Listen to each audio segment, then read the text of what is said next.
కర్త అయిన బ్రహ్మదేవుడు బ్రహ్మపుత్రను తన అంశతో ఆవిర్భవింపజేసినట్టు కథనం. పూర్వము శంతనుడు అనే ఋషి ఉండేవాడు. ఆయన భార్య అమోఘ. వీరిద్దరూ ఆశ్రమాన్ని నిర్మించుకుని నిత్యం దైవచింతనలో నియమనిష్టలతో తపోజీవనాన్ని సాగిస్తూ ఉండేవారు. వారిని చూసి బ్రహ్మదేవుడికి సంతోషం కలిగి వారికి ఏదైనా మేలు చేయాలని తలచి వారికి తన అంశతో ఒక కుమారుని ప్రసాదించాడు. తపస్సంపన్నుడైన శంతనుడు తన కుమారుని జన్మరహస్యాన్ని తెలుసుకున్నాడు. లోకహితం కోసమే తనకు కుమారుడు కలిగాడని గుర్తించాడు. శంతనుడు తన కుమారుని తీసుకుని కైలాసం, గంధమాదనం, జరుది, శంబకం అనే 4 పర్వతాల మధ్యకు తీసుకుని వెళ్ళి అక్కడ వదిలిపెట్టాడు. బాలుడిని ఆ 4 కొండల మధ్య ఉంచగానే అతడు జలరూపంగా మారి 5 యోజనాల ప్రదేశంలో విస్తరించాడు. శంతనుడు ఆ కుండానికి బ్రహ్మకుండం అని పేరు పెట్టి తిరిగి తన ఆశ్రమానికి వెళ్ళిపోయాడు. ఆ కుండంలో దేవతలు, అప్సరసులు స్నానం చేస్తూ ఉండేవారు. ఈ బ్రహ్మకుండమే బ్రహ్మపుత్ర నదిగా మారింది. రేణుకా జమదగ్నుల కుమారుడు పరశురాముడు. రేణుకాదేవి రోజు నదికి వెళ్ళి అక్కడ ఇసుకతో కుండను తయారు చేసి ఆ కుండలో నీళ్లు తెచ్చి తన భర్త సంధ్యావందనాని కోసం పెట్టేది. ఒకనాడు ఆమె కుండలో నీళ్లు తెస్తుండగా ఆకాశంలో గంధర్వులు నాట్యం చేస్తూ ఉండడం కనిపించి వారి వైపు చూస్తూ ఉండిపోయింది. పరపురుషులను దీక్షగా చూడడం వల్ల ఆమె పాతివ్రత్యం భంగమై ఆ కుండ పగిలిపోతుంది.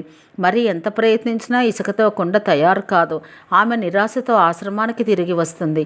అప్పుడు జమదగ్ని తన దివ్య దృష్టితో తెలుసుకుని కోపంతో తన కుమారులను పిలిచి ఆమె తలను ఖండించమని ఆజ్ఞాపిస్తాడు.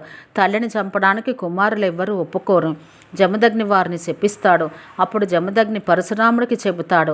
అతడు తండ్రి ఆనతిని పాటించి తల్లి తల తెగవేస్తాడు. అతడి పితృభక్తికి మెచ్చుకుని ఏదైనా వరం కోరుకోమంటాడు. అప్పుడు పరశురాముడు తల్లిని బ్రతికించి తన సోదరులకు శాప విముక్తి కలిగించమంటాడు. జమదగ్ని అలాగే చేస్తాడు. పరశురాముడికి మాతృహత్యా పాపం అంటుకుంటుంది. అది పోగొట్టుకోవడానికి ఎన్నో తీర్థాలు, క్షేత్రాలు దర్శించినా పోదు. జమదగ్ని కుమారుడిని చూసి జాలిపడి మానస సరోవరంలోని బ్రహ్మకుండంలో స్నానం చెయ్యమని చెప్తాడు. అందులో స్నానం చెయ్యగానే అతన్ని అంటిన బ్రహ్మహత్యా పాతకం పోతుంది. పరశురాముడు ఈ పవిత్ర నీటి వల్ల కలిగే పుణ్యఫలాలను అందరికీ కలిగించాలనే ఉద్దేశంతో తన గొడ్డలితో తవ్వి బ్రహ్మకుండాన్నించి వేరు చేసి పారేలాగా చేశాడు. నీరు పారుతూ వెళ్ళి కైలాసంలో ఉన్న లోహిత సరోవరంలోకి చేరింది. పరశురాముడు కైలాసం వెళ్ళి అక్కడ తవ్వి దారి చేస్తాడు. అది భూమిపైకి ప్రవహించింది.